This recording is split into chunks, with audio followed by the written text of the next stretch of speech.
Welcome to the future, where the glass is half full and you'll need new glasses, where you'll be jumping from conclusions. The past is annulled, and a new future is born. Never before in history has so much meant so little to so many. AD on the radio.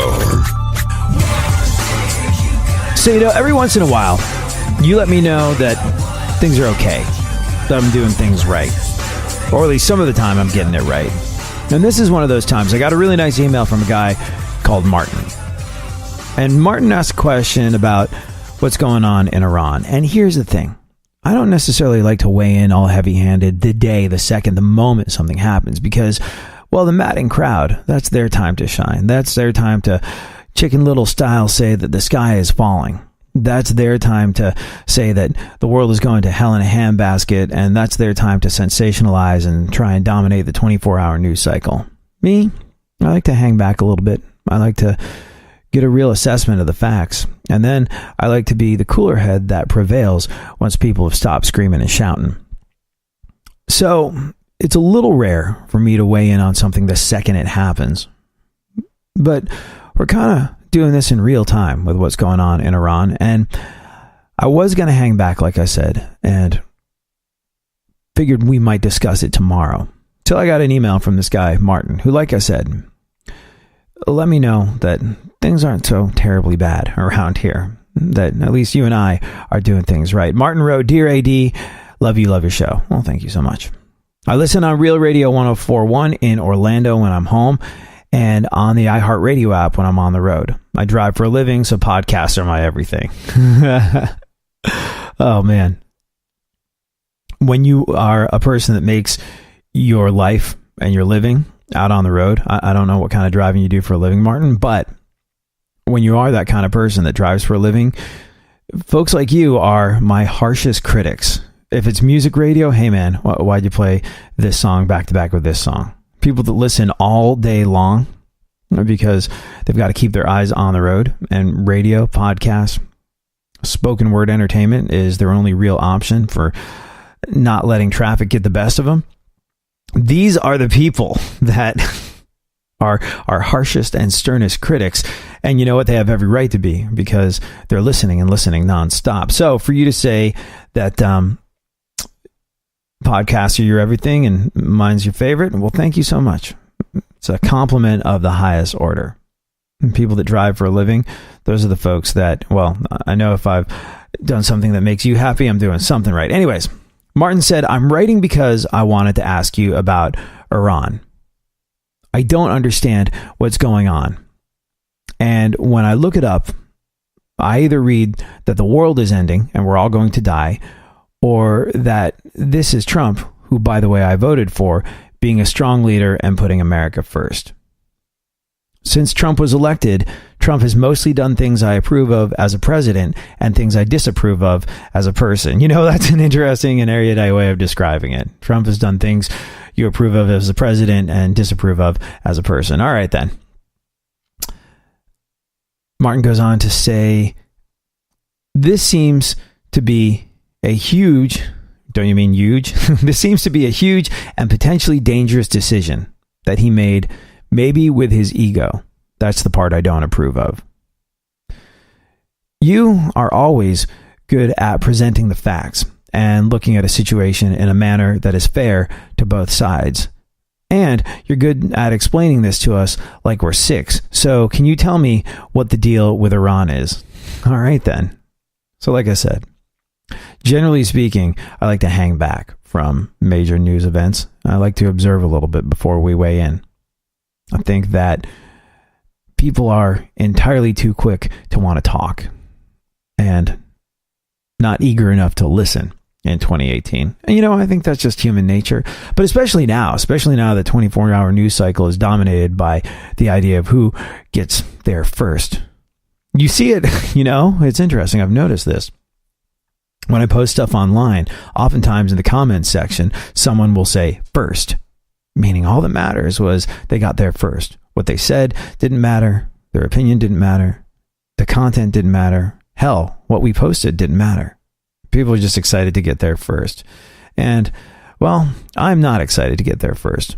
I'm excited to take a measured approach to these sorts of things. So like I said, I wasn't necessarily all bent out of shape to talk about Iran. It's a developing situation, and as it develops, we'll probably have more to say about it. But since I've been asked by Martin, and by the way, it was a really, really nice email. Thank you so much. Since I've been asked by Martin to do my best to explain it to folks like they're six, that's exactly what we're going to do next.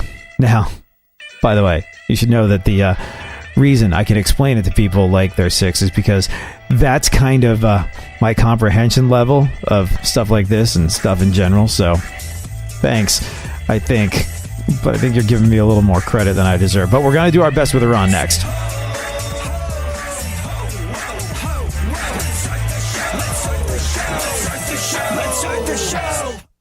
Real radio. 104.1.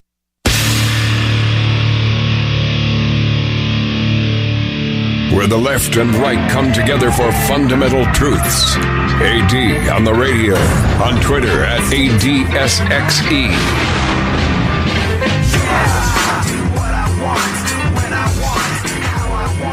So if you're just joining us, talking a little bit about Iran, which I wasn't sure I was going to do today. It's a developing situation, and I like to be the cooler head that prevails as opposed to the numbskull that weighs in all hot and heavy without knowing the facts.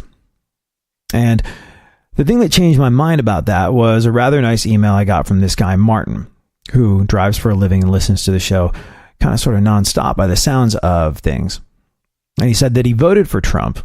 And since Trump was elected, he's mostly done things he approves of as a president. This is the guy that wrote to me, Martin, and things he disapproves of as a person.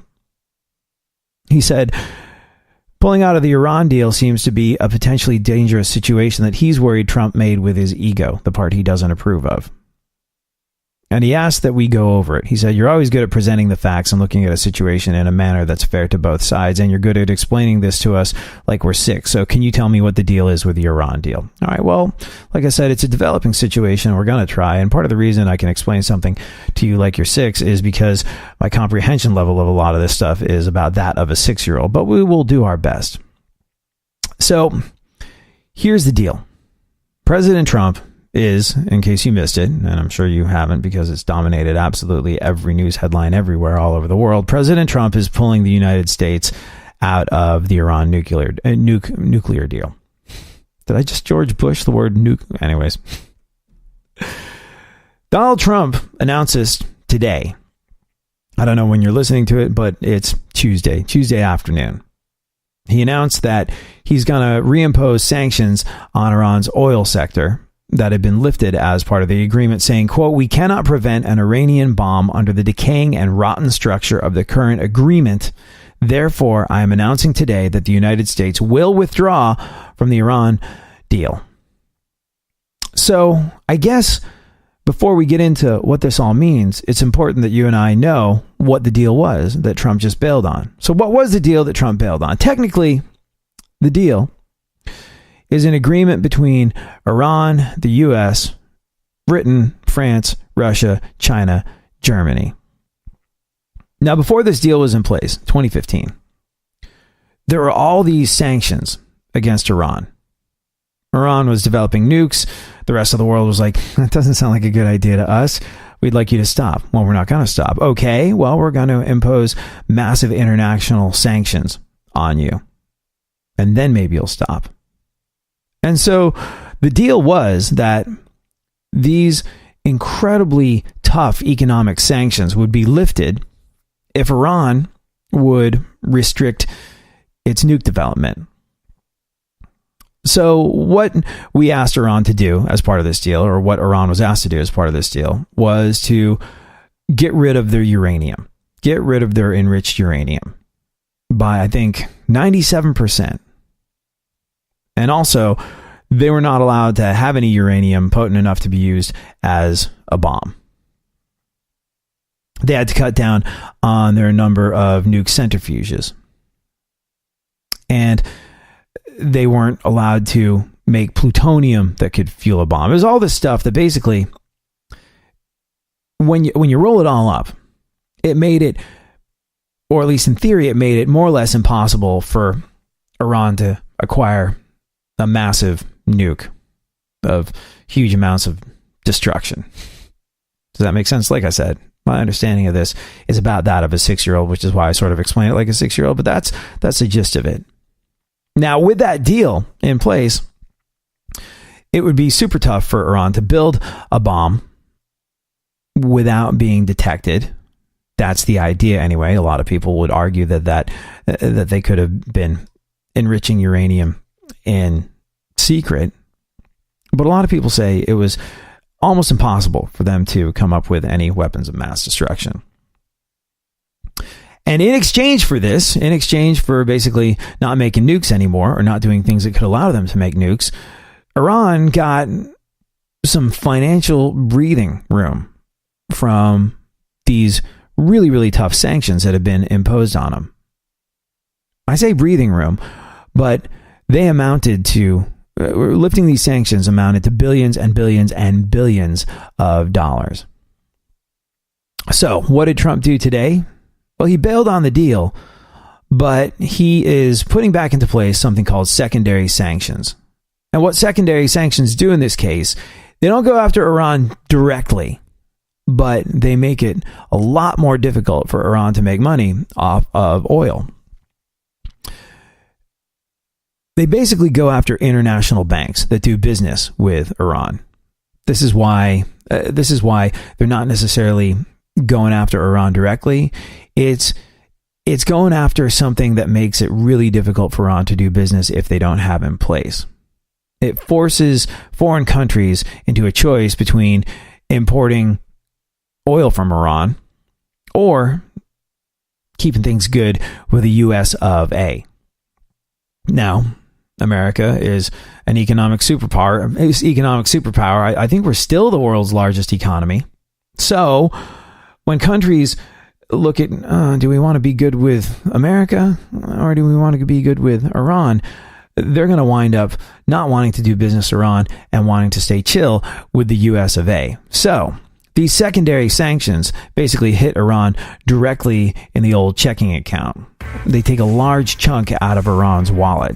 And so that could amount to billions of dollars. So it is essentially fight and talk.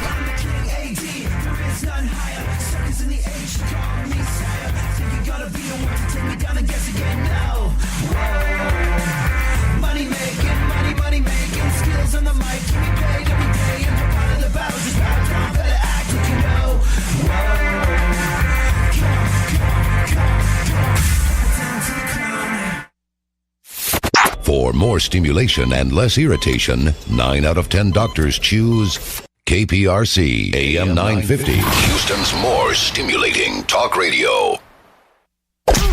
Don't get the blues, get all the news. We mean all of you guys out there in Radioland. All aboard! He's back. AD on the radio. Give it up, yeah. Give it up, yeah. Bring this on, come on, come on. So I got a really nice email from a guy called Martin who said this show always does a good job at presenting both sides of an argument and wanting a sort of nonpartisan assessment of what's going on in Iran and wondering if I could explain it to folks like they're 6. And, well, here's the thing. I'm in a good position to explain things to folks like they're 6 because my comprehension level of a lot of this stuff is about that of a 6-year-old. But we are breaking down the situation with Iran. In case somehow you'd managed to miss it if you've been living under a rock for the last 48 hours, Trump just bailed on the deal with Iran. This was a deal between Iran, the US, Britain, France, Russia, China, and Germany, which basically, in exchange for lifting economic sanctions that were hurting Iran to the tune of billions of dollars, Iran would put themselves in a position where they couldn't make nukes anymore.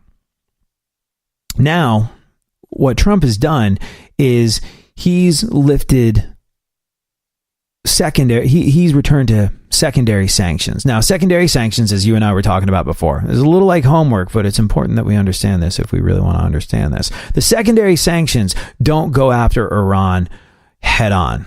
They're basically saying to other countries, hey, if you're going to do business with Iran, you're not good with the US of A. And if you're not good with the US of A, you're not good with the biggest economic superpower in the world, and that could cost you a lot. You want to be good with us, don't you? So, like I said, these secondary sanctions don't necessarily hit Iran directly. And as much as they don't hit Iran directly, they are unbelievably effective at kicking Iran directly in the checking account. So, there you go. If Iran is all of a sudden bearing the brunt of these reinstitution of sanctions, secondary though they may be, they're still feeling it directly in the wallet, and there goes their desire to totally adhere to the deal that they're entered into. Now, is the deal dead? Will Iran rush straight back to enriching uranium and making nukes? Well, here's the thing. You have to bear in mind that this isn't a deal that Iran had just with America. This is a deal, an agreement between Iran and the US, France, China, Germany, Russia, and Great Britain. So there's still a lot of other countries to contend with. And if the other countries decide to stick with their lifting of sanctions, Iran might still go, there's enough of a fiscal upside in this to where we don't need to go back to making nukes just yet. But, and this is where it gets a little sticky, nobody really knows what Iran's going to do. No one really knows. No one has a clue. A lot of people suspect that they've been sneakily enriching uranium on the side anyway. But they could stay in the deal with the other countries. Or they could go, all right, well, if we don't get America anymore and they're hurting us financially, let's renegotiate. Let's push this as far as we can go. Maybe we'll just start enriching a little uranium. What do you think about that? And if the rest of the countries don't double down on their sanctions, Iran may well end up still having more access to the international markets that Trump has effectively tried to shut down by reinstating these secondary sanctions than before this whole deal happened. So they could decide it's the path of least resistance to stay in it. You know, nukes are nice, so is money if you're trying to become a superpower. So there's that. But we don't know. We don't know. That's the big question mark. I suppose that's the big question mark. We don't know how the Iranians are going to react to this. This is brand new. This is developing news. This might have radically changed. Some shots might have been fired figuratively, hopefully not literally, by the time you hear this, depending on where you listen. So we don't know. We don't know what the Iranian reaction is going to be to this. And that's one of the reasons why I'm not necessarily all gung-ho to weigh in the moment these things happen. So why did Trump bail on the whole thing? And why are we in a position where this deal is not being upheld? And technically speaking, Iran's sort of within the rights to be like, we're going to go back to making the stuff that kills people. Why did Trump bail on the whole thing? Well, he said the deal was rotten. Was the deal rotten? As much as we could tell, they were complying with the deal. They destroyed a bunch or dismantled a bunch of their nuke program. International inspectors were allowed in to make sure that they weren't doing any sneaky enriching of uranium on the side. And, well, it looked like they were definitely getting further away as opposed to closer to the ability to make nukes. So why Trump bail? Well, this was part of what he ran on in 2016. Trump doesn't have a smoking gun from Iran. Trump doesn't have, hey, we know you're not complying with our deal, therefore we're out. You're fired. He didn't have, like I said, evidence that Iran wasn't holding up their end of the situation. His whole take, going back to election time in 2016, was it's a bad deal, a horrible deal, a weak deal, a deal that happened under Obama's watch. It's a terrible deal, an awful deal, the worst deal. We're going to replace it with a much better deal. I know the best deals. He said that the deal wasn't a long-term solution. He said that, and I think, okay, this is where I'm explaining it to you like a 6-year-old because my comprehension of it is that of a 6-year-old. I think that with the deal that was in place, about a decade after it was signed, these restrictions placed on Iran's ability to make things that go boom, it was going to get looser. Things were going to get a little bit more precarious in that situation. So, Donald Trump pointed to the fact that it holds them over for like 10 years. You're just kicking the problem down the road. And, if you don't think that they're gearing up for what they're going to do when that 10-year mark expires, then you got another thing coming. So Trump might be bailing on the deal, but he's also said that he's open to negotiating a newer, tougher, Trumpier deal. That gets a little sticky because the other countries that were involved in it don't necessarily want to do so. Now, you kind of got to look at domestic politics when you sort of understand Donald Trump bailing on the deal a little bit. During the 2016 presidential campaign, like we were talking about earlier, he called it the worst deal ever. Yes, the worst deal ever. And Donald Trump ran on the principle of, I'm going to get in there, I'm going to tear down absolutely everything that the Obama administration has done. Healthcare, pshaw. Taxes, no. Climate accord, not even close. And well, this is one of the things that he was talking about when he was trying to get elected. He was like, we made a horrible deal with Iran, and that, along with Obamacare and the Paris Climate Accord, that's out when I'm in. Putting America first, and this deal does not put America first. Here's the deal as well. Working for Donald Trump since he got into office has been a little bit more like the Hunger Games than traditionally is expected with a political gig. That's always sort of been the upside of politics, low levels of accountability and decent job security, and the bucks are good too. We talk about this a lot on the show. Not so much these days if you're working for Donald J. And nobody knows that better than Rex Tillerson. Secretary of State Rex Tillerson, you fired. H.R. McMaster, National Security Advisor, you fired. They were all about the Iran deal. Now, who are their replacements? Pompeo and Bolton. Mike Pompeo and John Bolton. These are two folks that are in no way, shape, or form a fan of the deal with Iran. So when he was like, I'm thinking of really pulling the trigger on this Iran deal, he had a bunch of people around him being like, yeah, you go, buddy. Yeah, you ran on that. You make it happen. You make that happen. So that's the situation.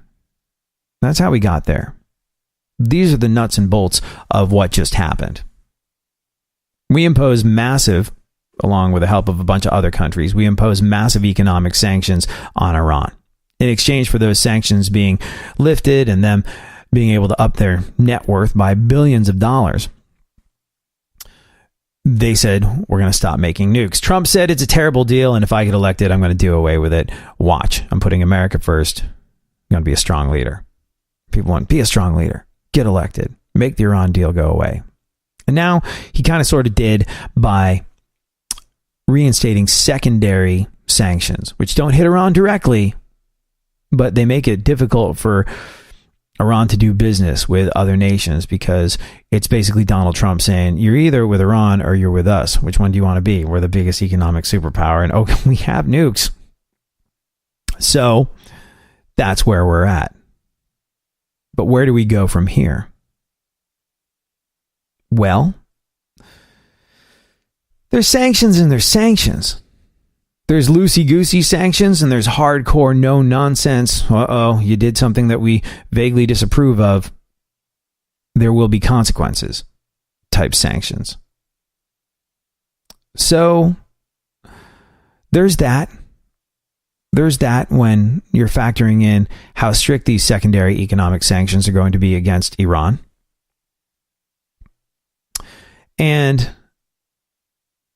there's the question of the other countries, the European countries that we were working with in this situation, that we entered into the deal with in this situation. What are they going to do now? Well, they kind of feel like the deal was working. And if the U.S. isn't like super strict and these guys keep doing business with them, well, Iran might not get all bent out of shape and start making nukes immediately. But if we go hardcore into it, that could get really ugly really quick. So the folks that are in favor of this think that this was a lousy deal and it should not have been in the first place. The hope is that Donald Trump will replace the old deal with a newer, better, stronger deal that puts America first and restores peace to the Middle East and eventually the world in a big, huge way. That's the preferred outcome. That we get a new deal in place and it's better for America and it's better for the world and everybody's happy. Now, the part where it gets a little dicey, where it gets a little scary, where people start to go, oh man, this is a bit of a nerve-wracking time. Not Cuban Missile Crisis nerve-wracking, but nerve-wracking nevertheless. The part where it gets a little dicey is that Donald Trump does not manage to replace it with a newer, bigger, better, stronger deal that puts America first and restores peace to the Middle East and eventually the world in a big, huge way. He does not manage to do that. He does not pass go. And Iran says, you know what? F this, F you. We had a deal. You backed out of it. Americans really are the two-faced, scum-sucking pig dogs that we always thought they were. You're the two-faced, scum-sucking pig dogs that we always thought that you were. And you know what? We're going to get back to nuke making. And we're going to get back to nuke making with a passion. So then what? Well, either the US of A lets that happen and goes, well, you know, we're putting economic sanctions on you. Therefore, I guess based on our deal being out of place, we have no say about how much uranium you decide to enrich in your spare time for fun and profit. So we're faced with the decision as America of either letting them go ahead building weapons of mass destruction, improving their nuke capabilities, or we take the fire and fury style military action to prevent it that Donald Trump has threatened Kim Jong-un with in the past. I.e., this could have been a massive warmongering move. That's one side of the argument. The other side of the argument is, who's to say? Who's to say? The Koreas are talking. The Kim Jong fire seems to have died down a little bit. Some people say Donald Trump should receive the Nobel Peace Prize. And ultimately, you and I, we live another day to be the best versions of ourselves that we can be. And in the end, that's all we can do. And in the end, that's all that really matters. Sometimes you just know you're done. You're longing for that shining sun. You walk these streets most every day. You're waiting to get washed away.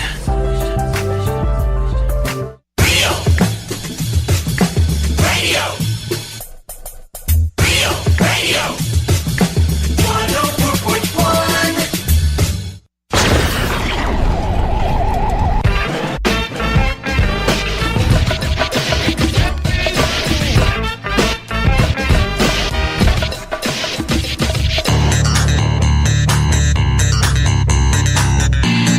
Now, more AD on the radio. Back once again, the ill behavior, delivering and giving you my musical savior. Back once again, it's your boy AD, and can't nobody rock a body better than me.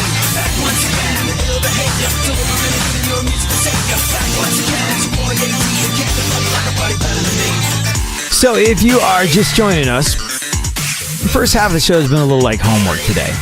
At the request of a listener called Martin, we've been talking about the details of the Iran deal that Donald Trump pulled out of, and, well, been doing my best at Martin's request to explain it like Martin was 6. And like I said earlier, big part of the reason why I'm adept at explaining complex political situations like a 6-year-old is because that's my basic comprehension level of it, that of a 6-year-old. So if there's any glaring mistakes or omissions that you want to point out, don't. I've told you. This will not be a surprise to me if I got something egregiously wrong. But the bottom line is that we all do our very best to be the best versions of ourselves as we live to fight another day. And you know what? The ability Iran has to make nukes might not even be a concern moving forward. What about the fact that they could potentially be shooting laser beams directly from their eyes? What are we going to do about that then? I know. Sounds insane. Sounds Austin Powers-esque. But it's not. It's the here and now. This is a thing. Contact lenses that shoot laser beams from your eyes now exist. True story. Yeah. Which is absolutely amazing to me because you think of the fact that, well, it's like Jerry Seinfeld said. He wishes man had never gone to the moon because it provided a counterpoint to everything else in the world that didn't work. I can't believe they put a man on the moon and look at this TV reception. I can't believe they put a man on the moon and taste this coffee. Well, case in point, I can't believe that we now have contact lenses that allow us to shoot laser beams from our eyes, which we'll discuss in a little bit. And old people still have to walk around with tennis balls on the end of their walkers. One older guy wanted to take a picture. God bless him. He had a walker. First off, is there going to come a time in my life where I see a walker without the tennis balls on the bottom? Honestly, all the technology we have nowadays, could we please slow down production on the next iPhone and just dedicate a couple guys from Apple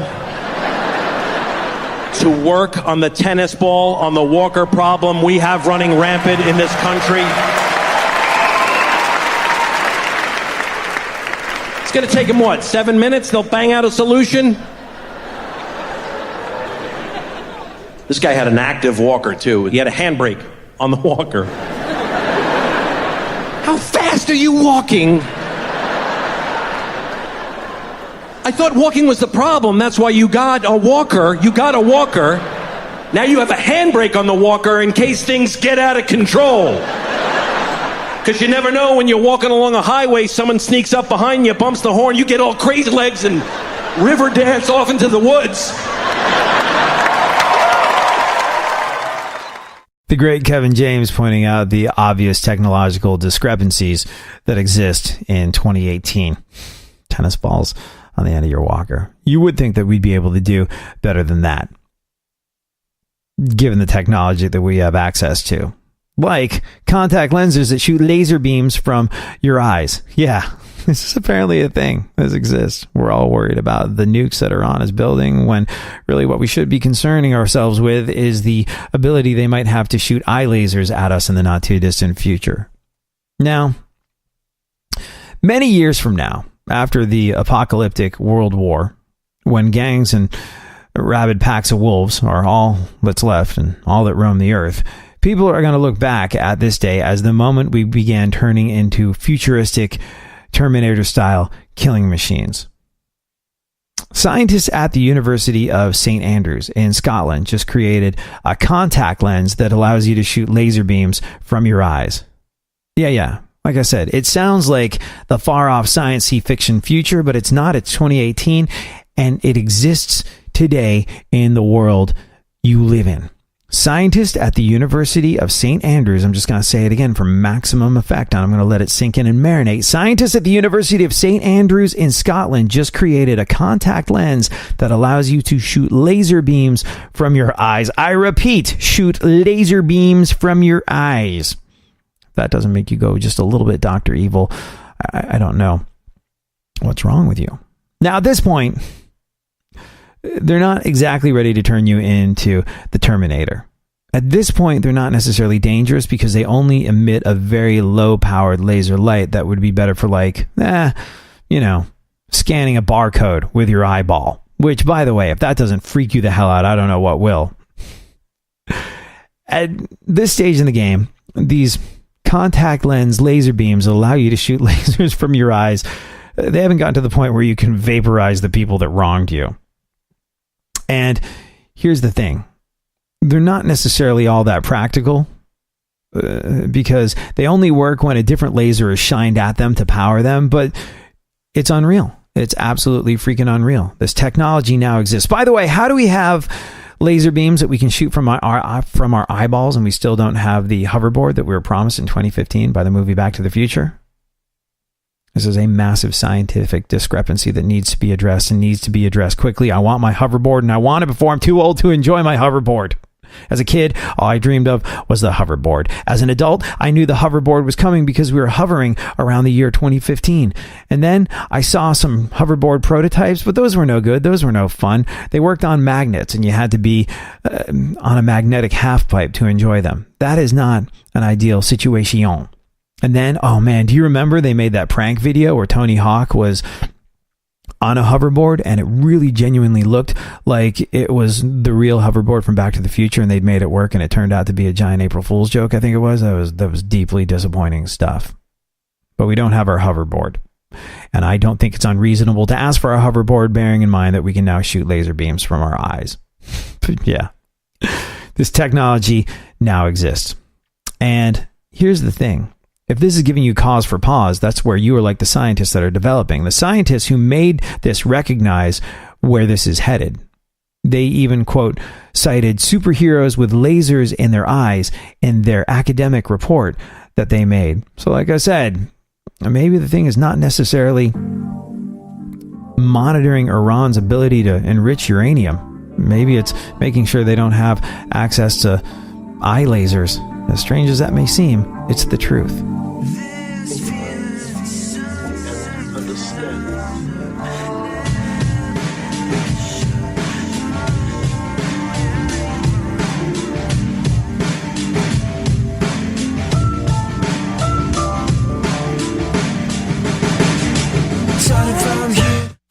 Leave the stimulation to the professionals. Everyone is so smart. KPRC, more stimulating talk radio. There's something happening here, and you should know what it is. The Dumbing Up of America.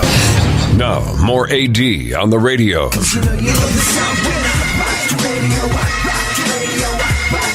So you and I have spent a good portion of the day today talking about some rather heavy topics about Iran going back to enriching uranium because Donald Trump has pulled out of the Iran deal.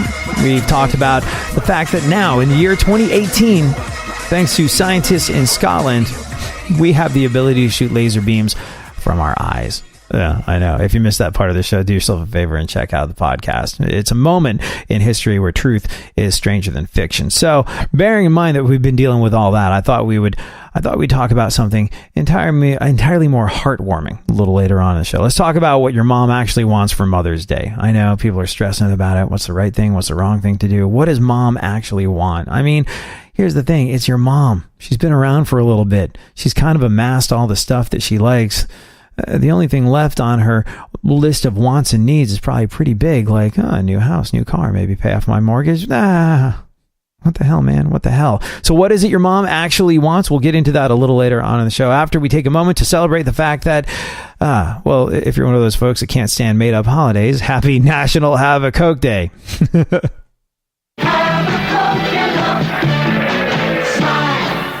Yeah. It's National Have a Coke Day. So we'll talk about what it is your mom wants for Mother's Day a little later on after we get into the events of today and take a look at the news. What's going on in the world? Quite a lot is going on in the world. So many things. Literally all of the things. I don't know if you watched it play out on the interwebs this past weekend just gone by, but Roseanne Barr and Stormy Daniels got into a Twitter war. It's an interesting one because, well, these are literally two of the most well-known people. Not just in America, but in the world at the moment. And they got into it on Twitter. A battle of two women famous for not being able to keep their mouths shut. Who is the winner? Well, when Roseanne Barr and Stormy Daniels get into a war on Twitter and it makes international news headlines, let me tell you this. Nobody wins. The entire world loses. In entertainment news, Conan O'Brien's TBS talk show is going to be shortened to a half hour in 2019. A lot of people are saying that, well, Conan's dud and he's being phased out by the folks over at TBS, and I disagree. Conan O'Brien, have you seen the shows where he sort of like travels the world, goes to different countries, does that sort of thing? I think Conan O'Brien is getting bored of doing this hour-long talk show format that he's been doing since the 90s. And he's actually talked about this in the past. He's talked about the idea that he wanted to do stuff that gives him more freedom to go out and create content. Now, Conan O'Brien's ratings for his show, not necessarily that great, but he has the biggest audience of young people of all the talk show hosts. And a lot of his audience has to do with the fact that he's a real digital leader. That Team Coco stuff that started online when he got into the whole brouhaha with the Tonight Show hosting gig really caught fire at the time and continues to remain on fire. And he might not have the greatest television ratings, but television, if we're being real with ourselves, is a dead art form. It's a medium that is not what it used to be. And Conan is a massive digital leader. So Conan's been saying for a long time, hey, why do I have to sit here in a chair acting like it's the 90s for an hour every single day? Why can't I do the fun stuff? Why can't I just, go to different countries? And why can't I be a bit of a cultural ambassador? Why can't I be sort of like a funny Anthony Bourdain? How would that be? I would like to do that. So a lot of people are saying Conan having his show shortened to a half-hour thing is TBS phasing him out and the end is nigh for his career. I don't know. It sort of seems like a calculated futuristic move on Conan's part. And I have a feeling that he's kind of sort of where he wants to be. I mean, he would obviously love it if he was killing it in the ratings, but you're on basic cable. You're not going to be killing it in the ratings. It's not like broadcast television. As much as broadcast television is a dying medium, you can't go to TBS and expect to compete with NBC and ABC. So he's doing something cool and unique in the digital space, and I think he just wants more freedom to do that. So there's a lot of naysayers that will tell you Conan's over and done with. I disagree. I think the phenomena that is Conan O'Brien is only just beginning. Kris Jenner has gone on the record saying that she's worried Kanye West might be damaging the Kardashian brand. Really? The Kardashian brand is dumb people saying dumb stuff. I think that, yeah. All right. Khloe Kardashian was in Cleveland this past Saturday night just gone by to support Tristan Thompson as the Cavs took on the Raptors. At least I think that's what she meant when she wanted to make sure that he wasn't double dribbling. She believes in love, and you can't really fault her for that. In further sports news, Boston Bruins forward Brad Marchand has been warned to... Boston Bruins forward Brad Marchand has been warned to stop licking opposing players. Yeah. That's not necessarily something you sign up for. You're okay being punched repeatedly in the head, but that guy has to stop licking me or else. And you know what? I can kind of understand that complaint. By the way, that's something that you would never see in women's hockey. Guys telling the players to stop licking each other.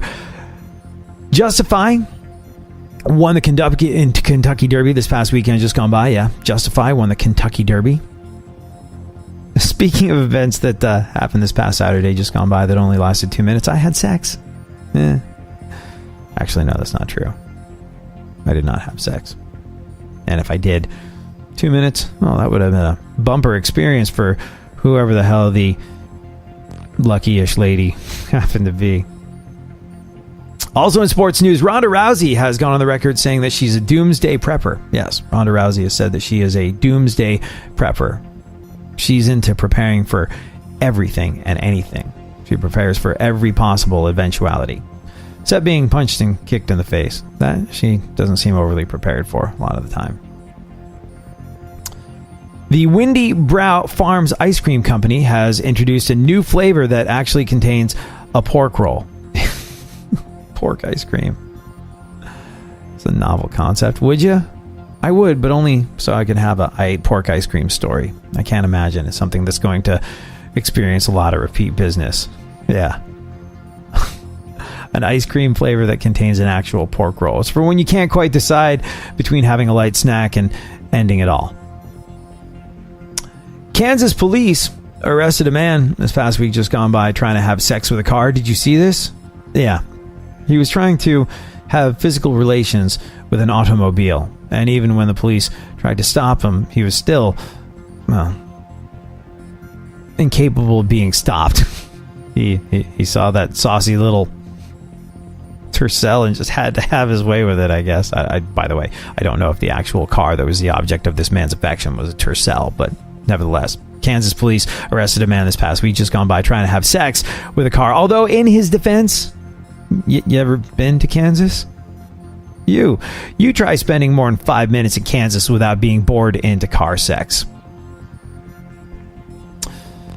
Mark Zuckerberg announced that Facebook is adding a dating feature. Yeah. Mark Zuckerberg's adding a dating feature. Right. Because if there's an expert on getting a little sweet lovin', it's a guy who dresses like a 12-year-old boy. This is a horrible idea. And I know that Mark Zuckerberg has this thing where he doesn't allow other people to develop businesses and own them. That, that's the American way. That's the free market. That is the strongest rising to the top. Well, we can't beat you. We're going to buy you, or we're going to squeeze you out of business. And Mark Zuckerberg, I guess. And it's interesting how all these things have started floating in to Facebook. There's the ability to buy and sell stuff on Facebook, Facebook Marketplace. There is the ability to talk over the phone on Facebook. That was an interesting one when Facebook basically absorbed WhatsApp. You ever use the Facebook Messenger to talk on the phone? It's amazing. Like, I have a massive problem with Mark Zuckerberg and many of the things that he's done, but the Facebook Messenger, my dad lives in Kosovo. You and I have talked about this a bit in the past, and my dad lives in Kosovo, where phone service, not necessarily the greatest. And we used to talk on Skype, but that was like a whole big thing because he had to get in front of his computer and I had to get in front of my computer, and the connection was never all that great. I don't really know exactly why Skype isn't an absolute leader with this sort of thing, but I think it has to do with the fact that they got there first, and to revamp their infrastructure for video chatting and chatting over the computer, it would have involved tearing it down for a little bit in a way that they haven't been able to do, so they're not necessarily all that awesome. So me and my dad were limited to these Skype conversations, and that was never all that satisfying because you'd spend all this time reconnecting. You'd spend all this time sort of like organizing a moment where you could both be in front of your computer via email or messenger or something like that. It was never that great. Ever since Facebook absorbed WhatsApp, which was a messaging digital phone calling service that existed primarily, I think, in Europe, it's given me my relationship with my dad back. It's really, really cool. If you've never tried it before, and I know there's a lot of folks that haven't because I talk to people about this. If you've never tried it before, it's essentially making a crystal clear digital phone call over Facebook. I don't know if you've ever done this before, but you ever called someone that has the same provider as you? Like if you're AT&T and they're AT&T, if you're T-Mobile and they're T-Mobile, and you call them, it's unsettlingly clear. It like almost feels like they're there in the same room with you. It's a little weird. It's almost like using an ISDN line for people that are techie like that. That's what using the Facebook Messenger to make calls is. Significantly better call quality than a lot of the calls I make over my actual phone a lot of the time. And like I said, it's given me a big portion of my relationship with my father back. And that's been really, really cool. It's been awesome to be able to just pick up the phone and call him in Kosovo for free. It's good stuff. It's not perfect. It's not a magic bullet. It does drop and you do experience delay and things of that nature, but it's so much more than I ever expected it to be. Very impressed. So there's that. So maybe the Facebook dating service will take off. I don't know. I do know this, though.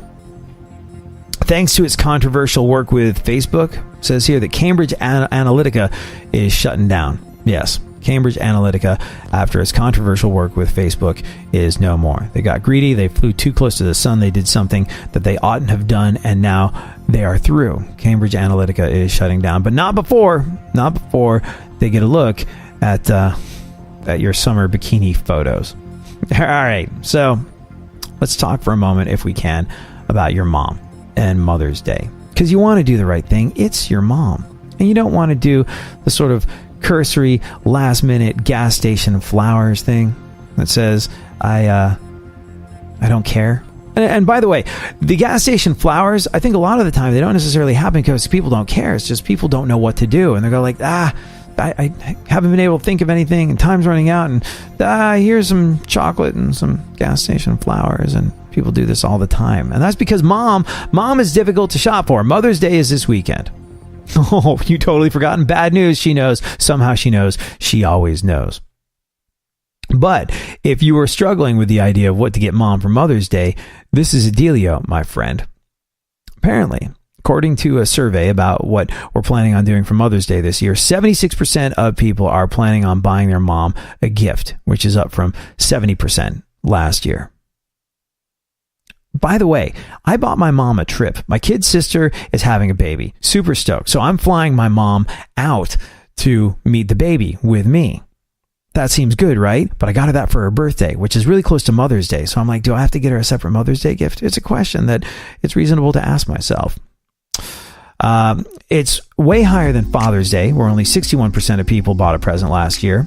We're also planning to spend $30 more in 2018 than we did in 2017. The average person spends $58 on Mother's Day last year. This time around, they're going to head up to $88. Yes.